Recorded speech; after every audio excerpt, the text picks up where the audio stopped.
સુરેખ સહસંબંધ lecture number 6 મિત્રો છેલ્લા લેક્ચર થી આપણે આ ચેપ્ટરના પ્રકરણના વિભાગ સી આધારિત એટલે કે શોર્ટ સમ આધારિત દાખલા છે આપણે શરૂ કરેલા. આજે આ જ મુદ્દાને આપણે કન્ટિન્યુ કરશું.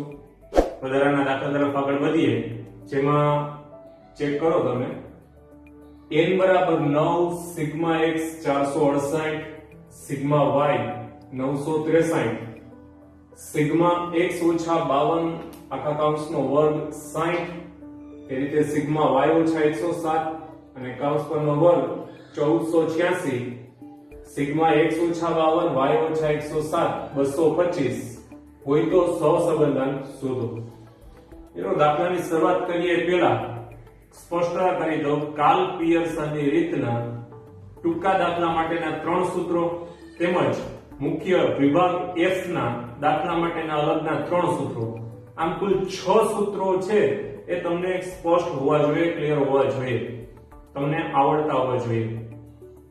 કારણ કે વિભાગ C અને કદાચ અમુક દાખલા એવા છે કે જે કદાચ વિભાગ D માં પણ આવી શકે, તો આવા દાખલા માટે તમારે ટૂંકા દાખલાના સૂત્ર ઉપરાંત મુખ્ય સૂત્ર જે છે એ પણ વ્યવસ્થિત તમને આવડતા હોવા જોઈએ, એની જરૂર પડી શકે. તો આપણે પ્રેક્ટિસ તરફ આગળ વધીએ, જેમાં n sigma x sigma y એ ઉપરાંત તમે જુઓ તો વિચલન એટલે કે x ઓછા 52 આખા કૌંસનો વર્ગ આવો પદ આપ્યા છે સિગ્મા y ઓછા 107 હોલ સ્ક્વેર અને સિગ્મા x 52 y 107. તો આવી વિગત આપી છે. તો પેલું પગલું મિત્રો કાંઈ ખ્યાલ ન આવે તો એક તો શક્યતા છે જ કે તમે વિસ્તરણ કરી નાખો. x ઓછા 52 આખા કૌંસનો વર્ગ છે તો નિયમ પ્રમાણે પેલા પદનો વર્ગ એટલે x વર્ગ, 2 ગુણ્યા પેલું બીજું એટલે 2 ગુણ્યા x ગુણ્યા 52 એટલે 104 x પ્લસ છેલ્લા પદનો વર્ગ એટલે 52 નો વર્ગ. એવી રીતે વિસ્તરણ કરી પછી સિગ્મા થી બધાને ગુણી નાખો અને જે સાદુરૂપ આપશો કદાચ 3-4 સ્ટેપ જેવું બને તો એમાંથી સિગ્મા x² મળે. એ રીતે આમાંથી આ પદનું વિસ્તરણ તમે કરશો, સિગ્મા થી મલ્ટીપ્લાય કરશો, 3-4 સ્ટેપનું સાદુરૂપ આપશો એટલે તમને સિગ્મા y² મળે. અને એ રીતે આ કૌંસને મર્જ કરી પછી સિગ્મા થી મલ્ટીપ્લાય કરશો અને વ્યવસ્થિત સાદુરૂપના સ્ટેપ્સ આપશો તમે એટલે તમને સિગ્મા xy મળે. તો તમે sigma x sigma y sigma x² sigma y² sigma xy આ બધી વિગતની મદદથી કાર્લ પિયર્સનનું સૂત્ર છે કે જેમાં અવલોકન પ્રમાણમાં નાના હોય તો આપણે કયું સૂત્ર વાપરવું જોઈ ગયા છીએ, એ સૂત્રનો ઉપયોગ કરી શકીએ. પણ લેન્ધી થશે. આ ગણતરી પ્રમાણમાં ખૂબ જ જટિલ અથવા તો ટાઈમ કન્ઝ્યુમિંગ કહી શકીએ. તો બેટર છે કે આપણે કંઈક વૈકલ્પિક વિચાર કરીએ. તો સિગ્મા x ઓછા 52 વર્ગ છે, સિગ્મા x ઓછા 52 આખા કૌંસનો વર્ગ જે 60 આપેલ છે, એવી રીતે સિગ્મા y ઓછા 107 હોલ સ્ક્વેર જે 1486 આપેલ છે કે સિગ્મા x ઓછા 52 y ઓછા 107 એ આપણી પાસે 225 છે. તો વ્યવસ્થિત તમે કૌંસને ચેક કરો તો એક સ્પષ્ટતા થઈ શકે. માની લો કે આ 52 છે ત્યાં x બાર હોય, 107 છે ત્યાં y બાર હોય, એવી રીતે અહીંયા x બાર અને y બાર. તો આપણે આના ઉપરથી આમ પદ લખી શકીએ સિગ્મા x x બાર સ્ક્વેર, આના માટે સિગ્મા y y બાર સ્ક્વેર અને આ વિગત માટે સિગ્મા x x બાર y y બાર. તો આપણને તરત ખ્યાલ આવે કે કાર્લ પિયર્સનનું ગુણન પ્રદાથની રીતનું સૂત્ર છે અંશમાં સિગ્મા x x બાર y બાર છેદમાં પેલા વર્ગમૂળમાં સિગ્મા x x બાર સ્ક્વેર બીજા વર્ગમૂળમાં સિગ્મા y y બાર સ્ક્વેર. તો આપણું કામ છે ઘણું સરળ થાય. પણ આ રીતમાં ખાસ ધ્યાન રાખવાનું કે અંદર જે સંખ્યા બાદ કરવામાં આવી છે, x માંથી જે સંખ્યા આપણે માઈનસ કરીએ છીએ એનો મધ્યક હોવો જોઈએ, x બાર હોવો જોઈએ. એવી રીતે y માંથી જે 107 માઈનસ કર્યા છે એ મધ્યક હોવો જોઈએ એટલે કે y બાર હોવો જોઈએ. જરૂરી નથી એક્ઝામમાં તમને આ મધ્યક જ આપે, હોય ખરા ન પણ હોય, તો પેલું પગલું એ છે કે તમારે ચેક કરવાનું કે અંદર જે સંખ્યા બાદ કરેલ છે એ x બાર અને y બાર છે કે નહીં. જો હોય તો ચોક્કસ આપણે આ સૂત્રનો ઉપયોગ કરી શકીએ. તો ચાલો એ ચેક કરીએ આપણે.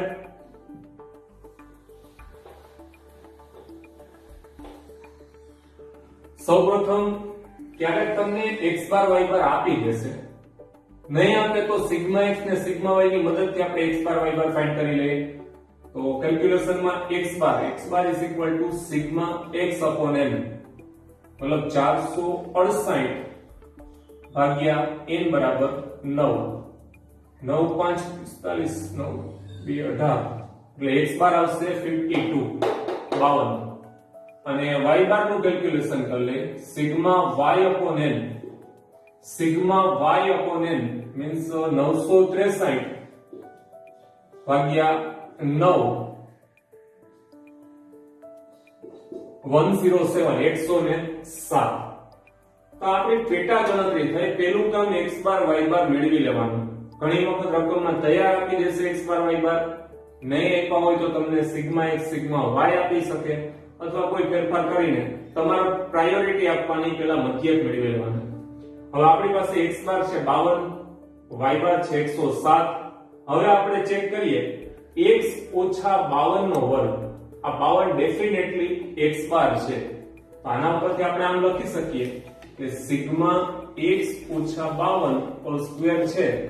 તો અહીંયા ખરેખર 52 એટલે x બાર જ છે. તો તમે લખી શકો સિગ્મા x ઓછા x બાર સ્ક્વેર એ આપણી પાસે છે 60. ચાલો એ રીતે હવે નેક્સ્ટ સિગ્મા y ઓછા, રકમમાં આપણે 107 લખ્યા છે, સિગ્મા y ઓછા 107 આખા કૌંસનો વર્ગ. 107 જે છે એ ખરેખર છે શું? તો કે 107 છે y બાર છે. તો તમે આમ લખી શકો સિગ્મા y ઓછા y બાર સ્ક્વેર, જે આપણી પાસે એનું મૂલ્ય છે 1486. અને છેલ્લે સિગ્મા x માઈનસ 52 y ઓછા 107, જે રકમમાં લખેલ છે સિગ્મા x ઓછા 52 y ઓછા 7 225. તો આપણે અહીંયા x બાર લખીએ, અહીંયા y બાર લખીએ, તો આને આપણે કહી શકીએ સિગ્મા x ઓછા x બાર y ઓછા y બાર બરાબર 225. મિત્રો કેલ્ક્યુલેશન ખૂબ જ સરળ છે. માત્ર આ પ્રકારની જ્યારે રકમ તમને આપે ત્યારે ચેક કરવાનું કે કૌંસમાં જે વિગત બાદ કરી છે x માંથી એ સિવાય y માંથી, તો એ ખરેખર x બાર કે y બાર છે કે નહીં. ઓકે, તો ચલો આપણે એ ખાતરી કરી લીધી કે x બાર અને y બાર છે, એટલે આપણે આ પદ છે એ લખી શકીએ. હવે માત્ર સૂત્ર લખવાનું છે. r is equal to sigma x minus x bar y minus y bar upon in root sigma x minus x bar square in root sigma y minus y bar square. હવે વિગત એપ્લાય કરો બધી. sigma x minus x bar y minus y bar 225 ના છેદમાં sigma x minus x bar square, જે આપણે x minus 52 whole square લખ્યું છે 60, અને સિગ્મા y minus y બાર સ્ક્વેર 1486. ચલો તેના પછીના સ્ટેપમાં 225 ના છેદમાં 60 નું આપણે વર્ગમૂળ કાઢીએ તો 60 નું વર્ગમૂળ તમે ચેક કરો કેલ્ક્યુલેટરમાં, જે આવશે 7.75 7.75. અને 1486 નું સ્ક્વેર રૂટ ચેક કરો તમે, જે આવશે 38.55 38.55. ચાલો તો નેક્સ્ટ સ્ટેપમાં 225 ના છેદમાં 7.75 ગુણ્યા 38.55 બેનો ગુણાકાર કરીએ આપણે છેદમાં, તો જે આન્સર આવશે 298.76 298.76. તો હવે તમે છેલ્લા પદમાં 225 ભાગ્યા 298.76 કરશો તો આપણે r નું મૂલ્ય મળશે 0.75. r is equal to 0.75. તો તમે સ્પષ્ટ રીતે જોઈ શકો કે કેલ્ક્યુલેશન છે જે આપણે અગાઉ શીખી ગયા એ જ છે, મતલબ આપણા માટે કોઈ ડિફિકલ્ટ નથી, બહુ ઈઝી છે. માત્ર યાદ રાખવાનું છે આ બાબત રકમમાં x માંથી જે વિગત બાદ કરી છે એ ચેક કરી લેવાની, x બાર છે, y માંથી જે બાદ કરી y બાર છે, કારણ કે એવા પણ દાખલા આવશે કે x માંથી જે બાદ કરી x બાર ન પણ હોય, એ રીતે કદાચ એવું બને કે y માંથી કોઈ એક સંખ્યા બાદ કરી y બાર ન હોય, તો આ સૂત્રનો ઉપયોગ કોઈ સંજોગોમાં કરી શકાય નહીં. એટલે તમારે ખાસ ધ્યાન રાખવું પડશે. ફરીવાર રિપીટ કરું છું, x માંથી જે સંખ્યા બાદ કરી છે, અહીંયા 52 બાદ કર્યા છે, તો x બાર ગણવો કે નહીં એના માટે ચેક કરી લેવાનું સૂત્ર ઉપરથી 52. એ રીતે y બાર 107 છે તો y માઈનસ y બાર જ છે. આ ખાતરી કરીને પછી સૂત્રનો ઉપયોગ કરવો. મિત્રો આ દાખલાની વધુ પ્રેક્ટિસ મળે એના માટે આપણે વધારાની એક રકમ સેટ કરી છે એ જોઈએ. ચલો એમાં n બરાબર 20 સિગ્મા x ઓછા 28 બરાબર 0. સિગ્મા x ઓછા 28 બરાબર 0. આપણને ખ્યાલ છે કે x માંથી કોઈ સંખ્યા બાદ કરવામાં આવે અને જો એનો સરવાળો છે એ 0 મળે તો 100% આ 28 જે છે એનો મધ્યક જ હશે.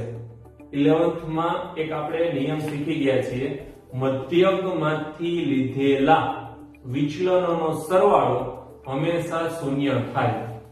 મધ્યકમાંથી લીધેલા વિચલનનો સરવાળો હંમેશા શૂન્ય થાય. એટલે કે x માંથી જો x બાર બાદ કરવામાં આવે તો જ એનો ટોટલ છે 0 થાય. એવી રીતે y માંથી જો y બાર બાદ કરવામાં આવે તો જ એનો ટોટલ છે 0 થાય. તો એવી રીતે અહીંયા x ઓછા 28 બરાબર 0 છે તો x બાર ની ખાતરી આપણને થઈ જાય, x બાર બરાબર 28. એ રીતે સિગ્મા y ઓછા 40 બરાબર 0, તો આપણે કહી શકીએ કે સરવાળો 0 છે તો બાદ કરેલી સંખ્યા હંમેશા મધ્યક હશે. That means y bar is equal to 28. Sorry, y bar is equal to 40. ચાલો x બાર અને y બાર મળી ગયા. એટલે રકમમાં x બાર અને y બાર છે અલગ અલગ રીતે આપી શકે. મુખ્યત્વે ત્રણ રીત બને. નંબર ફર્સ્ટ, x બાર y બાર તમને તૈયાર આપી દે. ઓકે. સેકન્ડ, x બાર y બાર ન આપે તો રકમમાં n હશે, સિગ્મા x હશે, સિગ્મા y હશે, તો પણ આપણે x બાર y બાર ના સૂત્ર ઉપરથી મેળવી શકીએ. એ સિવાય આ રીતે પદ આપે, સિગ્મા x ઓછા કોઈ સંખ્યા લખી એનો આન્સર 0 આપે, સિગ્મા y ઓછા કોઈ એક સંખ્યા લખી એનો આન્સર 0 આપે, તો બાદ કરેલી વિગત જે છે એ મધ્યક હોઈ શકે. તો આપણે x બાર y બાર ચેક કર્યા.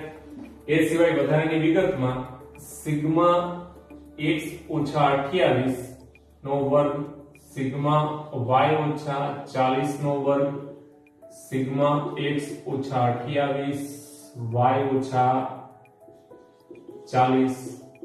તો મિત્રો અહીંયા આપણે ચેક કર્યું કે x માંથી 28 બાદ કર્યા છે એ x બાર જ છે, તો આપણે આને લખી શકીએ સિગ્મા x ઓછા x બાર સ્ક્વેર, અને એનું મૂલ્ય આપણી પાસે છે 138.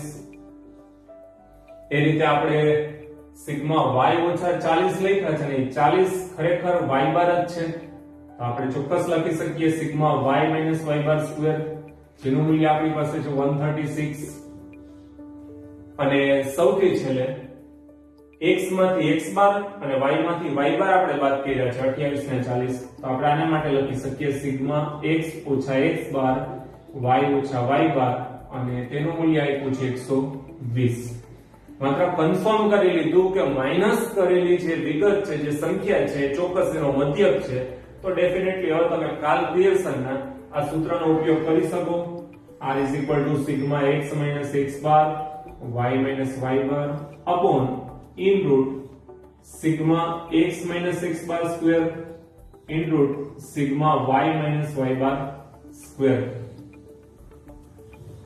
चलो sigma x minus x bar y minus y bar 120, पहला वर्गमूळમાં sigma x minus x bar square 138, બીજા વર્ગમૂળમાં sigma y minus y bar square જે આપણી પાસે છે 136. ચલો તો એના પછીના સ્ટેપમાં ચેક કરીએ. 120 છેદમાં 138 નું સ્ક્વેર રૂટ તમે ચેક કરો. 138 નો સ્ક્વેર રૂટ આપણે જોઈએ. ચલો તો એ આવશે 11.75. 11.75 અને 136 નું વર્ગમૂળ ચેક કરીએ તો 11.66. તો એના પછીના સ્ટેપમાં 120 છેદમાં 11.75 ગુણ્યા 11.66 આપણે કરીએ તો જેનો આન્સર આવશે 137.01. 137.01. તો ફાઇનલી આપણને r નું મૂલ્ય મળશે. r ઇઝ ઇક્વલ ટુ તમે ચેક કરો 120 ભાગ્યા 137.01 અને આન્સર આવશે 0.88. ચલો મિત્રો, તો આપણે આ બે દાખલા જે ગણ્યા એક્સ્ટ્રા પ્રેક્ટિસના, બેમાં આપણે એક નિયમ શીખ્યા કે રકમમાં જ્યારે x માંથી કોઈ સંખ્યા બાદ કરી હોય, y માંથી કોઈ સંખ્યા બાદ કરીના વર્ગ આપે, x - સમથિંગ y - સમથિંગ એવો ગુણાકારનો કૌંસ આપે, તો આપણે આ સૂત્રનો ઉપયોગ કરવો કે નહીં એના માટે અંદર જે સંખ્યા બાદ કરી છે એ x બાર કે y બાર છે કે નહીં તેની ખાતરી કરી લેવી. ઓકે ફ્રેન્ડ્સ, હવે આપણે એવા દાખલા તરફ આગળ વધીએ કે કદાચ અંદરની જે સંખ્યા છે એ x બાર કે y બાર એટલે કે એના મધ્યક ન હોય તો શું કરવું? ચાલો મિત્રો, તેની પ્રેક્ટિસ તરફ આગળ વધીએ. ચાલો મિત્રો, હવે ચેક કરો નેક્સ્ટ સમ. n બરાબર 8 સિગ્મા x ઓછા 12 y ઓછા 15 80 સિગ્મા x ઓછા 12 આખા કૌંસનો વર્ગ means sigma x minus 12 whole square 400 sigma y minus 15 whole square is equal to 80. x bar is equal to 13.5, y bar is equal to 16.5. and find the value of r. r નું મૂલ્ય મેળવો. હવે આપણા મગજમાં એક તો ખ્યાલ છે જ કે કદાચ આ રકમ ઉપરથી આપણે સિગ્મા x - x બાર y - y બાર છેદમાં સિગ્મા x - x બાર સ્ક્વેર વર્ગમૂળમાં બીજા વર્ગમૂળમાં સિગ્મા y - y બાર સ્ક્વેર આ રીતનો ઉપયોગ કરી શકીએ કે નહીં, એના માટે આના પહેલાના સમ આપણે સોલ્વ કર્યા ત્યારે એક સ્પષ્ટતા કરી હતી કે તમે x બાર અને y બાર જે છે એ મેળવી લેવાના જો ન આપ્યા હોય તો, અને રકમમાં જે સંખ્યા બાદ કરી છે એ x બાર y બાર છે કે નહીં એ ખાસ ચકાસી લેવાનું. તો આપણે પહેલા એ ફોલો કરીએ. તો x બાર અને y બાર આપણી પાસે છે 13.5 અને 16.5 એ આપી દીધા છે. એનો અર્થ એમ થયો કે આપણે ચેક કરીએ. સૌથી પહેલા સિગ્મા x - 12 આખા કૌંસનો વર્ગ જે આપણી પાસે 400 આપેલ છે. ખાસ ધ્યાન રાખજો મિત્રો, x - 12 કર્યા છે તો એ ખરેખર x બાર છે કે નહીં? તો x બાર તો 13.5 આપેલા છે, જ્યારે માઈનસ કર્યા છે 12, મતલબ કે x માંથી x બાર બાદ કરેલ નથી. તો શું હશે? તો કોઈ ધારેલી સંખ્યા છે. માની લો કે આપણે a લખીએ. x માંથી 12 જે બાદ કર્યા છે એ ખરેખર x બાર તો છે જ નહીં, કારણ કે x બાર 13.5 છે. તો x માંથી જે 12 બાદ કર્યા છે એ કોઈ અન્ય સંખ્યા હશે, x બાર સિવાયની સંખ્યા હશે, તો આપણે એને a ધારી લઈએ. તો હવે સિગ્મા x ઓછા કોઈ ધારેલી સંખ્યા a એના આખા કૌંસનો વર્ગ આપ્યો છે. તો મિત્રો એક તમને નિયમ ખ્યાલ છે કે આપણે u લખતા u = x - a લખતા x માંથી કોઈ ધારેલી સંખ્યા બાદ કરીએ તો આપણે x ને u માં કન્વર્ટ કરતા.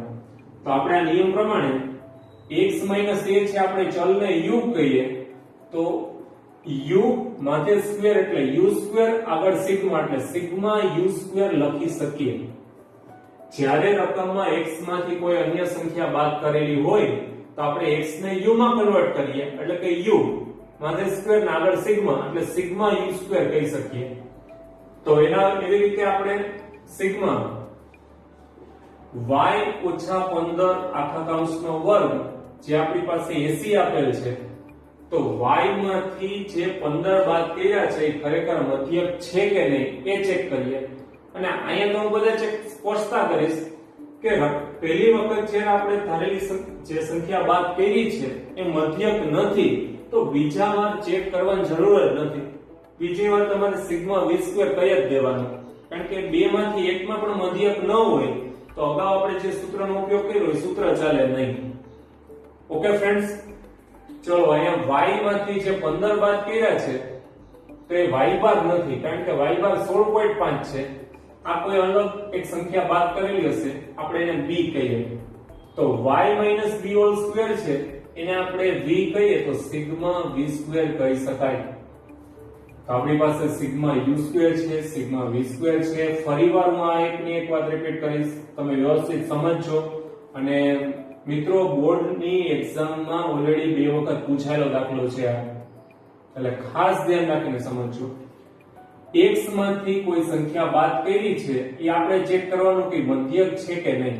અહીંયા 12 જે બાદ કર્યા છે પણ x બાર બરાબર 13.5 છે, મતલબ આ x બાર નથી તો કોઈ એક સંખ્યા આપણે a કહી દઈએ, ધારેલી સંખ્યા, એસ્યુમ નંબર.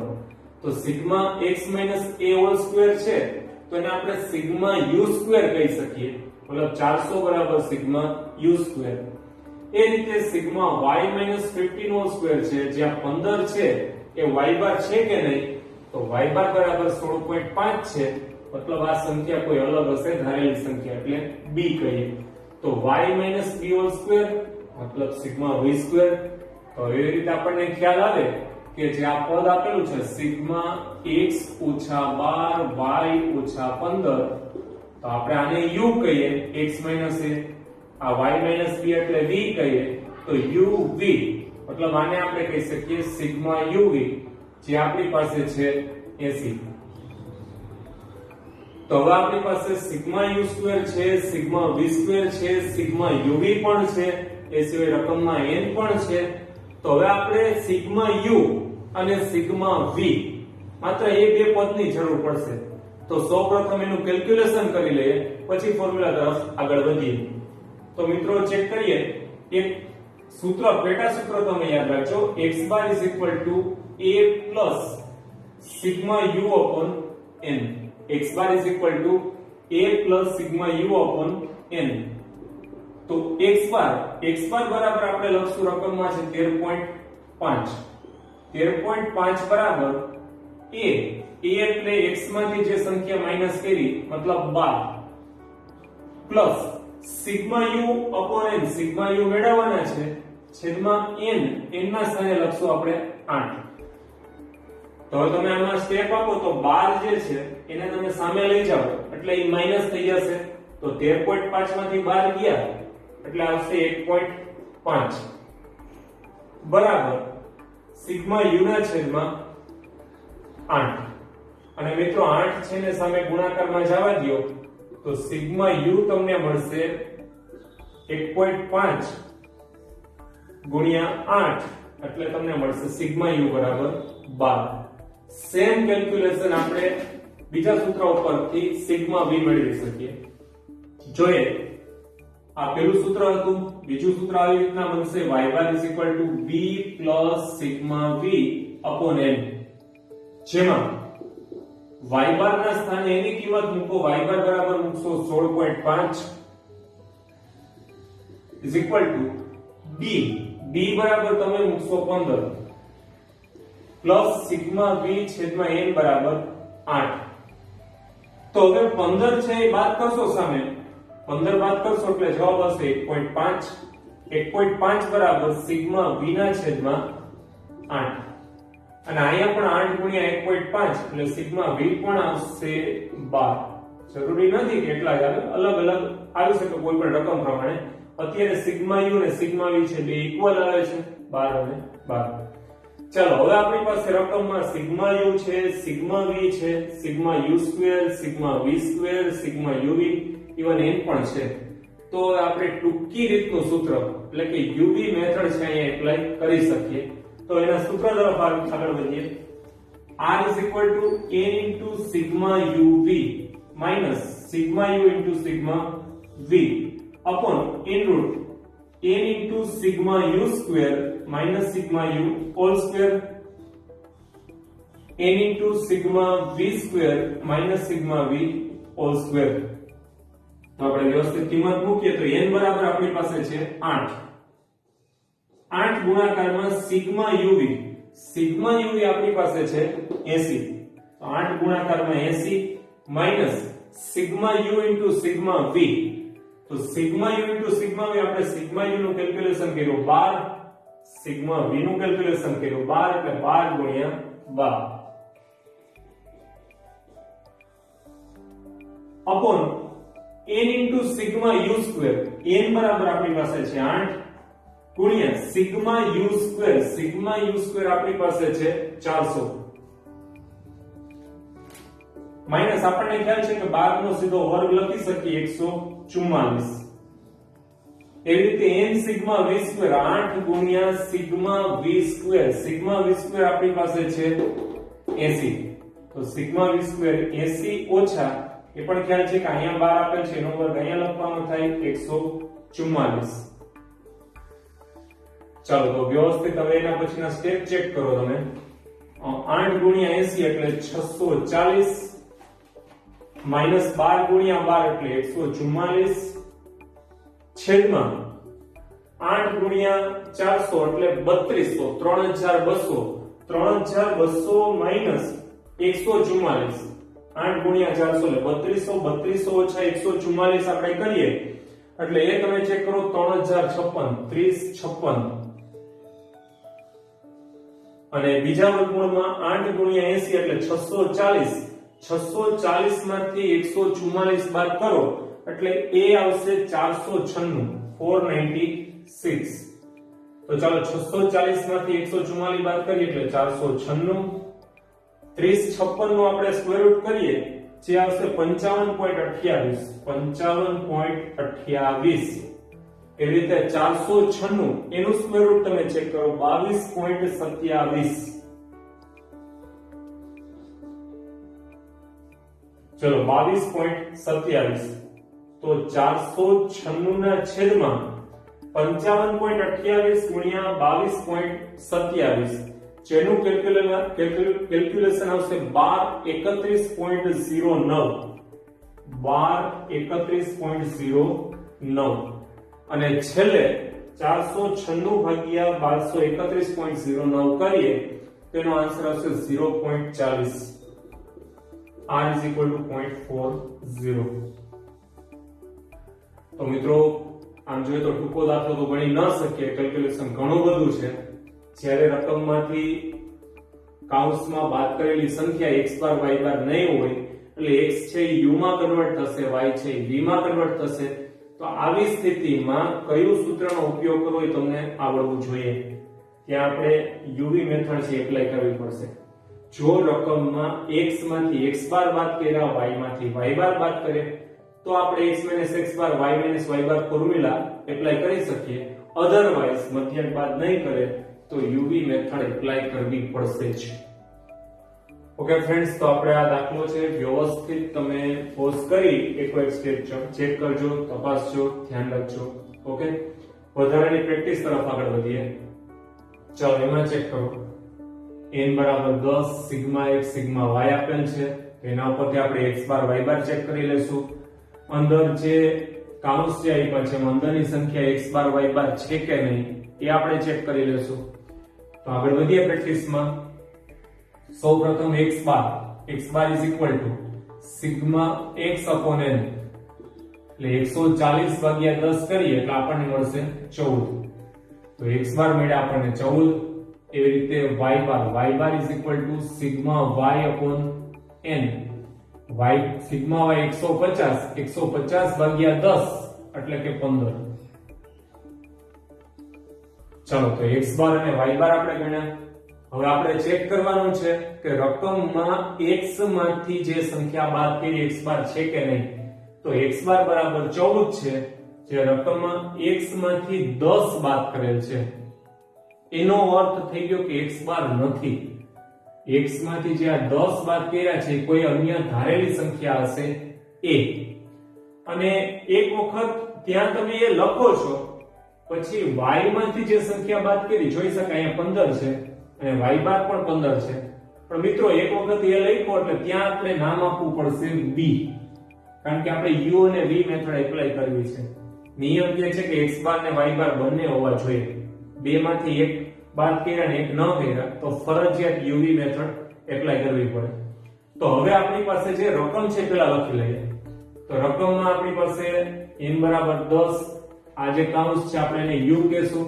તો આપણી પાસે સિગ્મા u સ્ક્વેર છે 180, સિગ્મા એવી રીતે અહીંયા y b બાદ કરીએ તો v કહેશું એટલે સિગ્મા v² છે 215 અને આને આપણે u કહીએ x - 10 ને y - 15 ને v કહીએ તો uv આગળ સિગ્મા એટલે સિગ્મા uv છે આપણી પાસે 60 તો ઓલ ઓવર આપણી પાસે sigma u square sigma v square sigma uv અને n આ વિગત મળી ગઈ એટલે હવે પછીના સ્ટેપમાં આપણે સિગ્મા u અને સિગ્મા v તેનું કેલ્ક્યુલેશન કરવું પડશે તો આગળ વધીએ x bar a plus sigma u upon n આ સૂત્ર તમારે યાદ રાખવાનું છે x bar a plus sigma u upon n મિત્રો એવું પણ બને આ સૂત્ર છે એને એક વિકલ્પ આપણે બનાવીએ પણ તમને સમજાવવામાં કે તમારે આ સૂત્ર નથી લખવું તો તમે આમ લખી શકો x - 10 હોલ સ્ક્વેર જે લખ્યો છે તો અહીંયા લખી સિગ્મા x - 10 સિગ્મા x - 10 જે રકમ આપી છે ને હવે માની લો કોઈને કાઉન્સ છોડાવું તો સિગ્મા થી મલ્ટીપ્લાય કરીશ એટલે તમને ખ્યાલ છે સિગ્મા x ને ગુણે એટલે બને સિગ્મા x સિગ્મા થી 10 ને ગુણે તો ખ્યાલ છે કે નિયમમાં સિગ્મા કોઈ પણ અચળ સંખ્યાને ગુણે એટલે n માં કન્વર્ટ થાય એટલે 10 સિગ્મા લખીએ એના કરતા આપણે લખવાનું થશે 10n 10 ગુણ્યા સિગ્મા એટલે 10n તો સિગ્મા x આપણી પાસે છે 140 ઓછા 10 ગુણાકારમાં n તો 10 ગુણાકારમાં n બરાબર 10 અને 10 ગુણ્યા 10 એટલે 100 એના સ્થાને હું 10 લખું તો 10 ગુણ્યા 10 એટલે 100 તો 140 માંથી હું 100 બાદ કરું તો 40 તો અહીંયા આપણે અગાઉના દાખલા કરતા એક અલગ રીત સમજ્યા કંઈક નવું સમજ્યા કે એ રીતે પણ સિગ્મા u અને સિગ્મા v મેળવી શકીએ તો આપણને જે 40 મળ્યા છે એ આપણા માટે બનશે સિગ્મા u ઓકે ફ્રેન્ડ્સ એવી રીતે આપણે સિગ્મા v પણ મેળવી લઈએ જે રકમમાં આપ્યું છે y - 15 આખા કૌંસનો વર્ગ તો આપણે નિયમ પ્રમાણે આગળ વધીએ સિગ્મા y - 15 ચાલો હું વિચલનનો ઉપયોગ કરીશ સિગ્મા y - 15 જે આપ્યા છે કૌંસ છોડ દો સિગ્મા y ને મલ્ટીપ્લાય કરે સિગ્મા y સિગ્મા 15 ને મલ્ટીપ્લાય કરશે તો 15n સિગ્મા y ના સ્થાને એની કિંમત લખીએ સિગ્મા y છે 150 તો એના સ્થાને લખીશ 150 15 ગુણ્યા n 15 into n તો તમે ચેક કરો n બરાબર 10 છે તો 10 ગુણ્યા 15 એટલે એ પણ થશે 150 મતલબ આ તો ઇક્વલ થઈ વેલ્યુ તો 150 છે 150 બરાબર 0 જે મળશે સિગ્મા v તો આપણે આ રીતે પણ સિગ્મા u અને સિગ્મા v છે એનું કેલ્ક્યુલેશન કરી શકીએ તમારી પાસે મેં જુદી જુદી બે રીત તમને સમજાવી તમને જે લાગુ પડે તમને અનુકૂળ હોય જે વધુ સમજાય માત્ર એ જ રીતને ફોલો કરજો એટલે પ્રેક્ટિસ વ્યવસ્થિત થઈ શકે ચાલો હવે sigma u sigma all over બધું આપણી પાસે છે તો uv મેથડ એપ્લાય કરીએ r is equal to n into sigma uv minus sigma u into sigma v upon in root n into sigma u square minus sigma u whole square n into sigma v square minus sigma v whole square ચાલો હવે સૂત્રમાં બધી વિગત વ્યવસ્થિત લખો n બરાબર 10 10 ગુણાકારમાં sigma uv આપણી પાસે છે 60 10 ગુણાકારમાં 60 minus sigma u into sigma v જે આપણે હમણાં કેલ્ક્યુલેશન કર્યું 40 ગુણાકારમાં 0 આપણને ખ્યાલ જ છે કે એનું મૂલ્ય 0 થવાનું છે in root n sigma u square n બરાબર 10 ગુણાકારમાં સિગ્મા u સ્ક્વેર આપણી પાસે છે 180 minus sigma u whole square અહીંયા 40 છે નો સીધો સ્ક્વેર લખીએ 40 ગુણ્યા 40 એટલે 1600 નેક્સ્ટ સ્ટેપમાં n into sigma v square n બરાબર 10 સિગ્મા v સ્ક્વેર આપણી પાસે રકમમાં છે 215 minus sigma v whole square તમને ખ્યાલ છે કે 0 એનો સ્ક્વેર કરશો તો 0 જ આવશે કદાચ સ્ટેપ નહીં લખો તો પણ ચાલશે ઓકે હવે કેલ્ક્યુલેશન કરીએ તો તો 60 ગુણ્યા 10 એટલે 600 માઈનસ કોઈ પણ સંખ્યા 0 થી મલ્ટીપ્લાય કરો એટલે મૂલ્ય બને 0 છેદમાં 180 ગુણ્યા 10 એટલે 1800 માંથી 1600 માઈનસ કરશો એટલે આવશે 200 એ સિવાય 2150 ઓછા 0 એટલે આવશે 2150 તો અંશમાં હવે રહેશે 600 છેદમાં સૌપ્રથમ તમે 200 નું સ્ક્વેર રૂટ ચેક કરો તો તમને એ વ્યવસ્થિત કેલ્ક્યુલેટરમાં ચેક કરો 14.14 આવશે 14.14 ગુણાકારમાં 2150 એનો સ્ક્વેર રૂટ ચેક કરો તો 2150 નું સ્ક્વેર રૂટ 46.37 46.37 મતલબ 600 ના છેદમાં ગુણાકાર તમે મૂકશો 14.14 ગુણ્યા 46.37 જેનો આન્સર આવશે 655.67 655.67 તો મિત્રો છેલ્લા જવાબમાં 600 ભાગ્યા 655.67 કરીએ તો એનો આન્સર આવશે 0.92 r is equal to 0.92 આપણને મળશે તો આ રીતે આપણે r મેળવી શકીએ યુવી મેથડ સમજ્યા મિત્રો આજના લેક્ચરમાં આપણે 4 દાખલા જોયા એમાં x - x બાર y - y બાર એ જે સૂત્ર શીખી ગયા એનો ઉપયોગ ક્યારે કરવો યુવી મેથડ ક્યારે એપ્લાય કરવી આ જે નક્કી કરવાનું છે એ ખાસ x માંથી અને y માંથી જે સંખ્યા બાદ કરી છે એ મધ્યક છે કે નહીં એ તમારે ચેક કરી લેવી ચલો મિત્રો હજી ટૂંકા દાખલાની પ્રેક્ટિસ છે આપણે ટેક્સ્ટ બુક ઓરિએન્ટેડ જે નેક્સ્ટ લેક્ચરમાં આપણે કરશું ત્યાં સુધી good bye thank you very much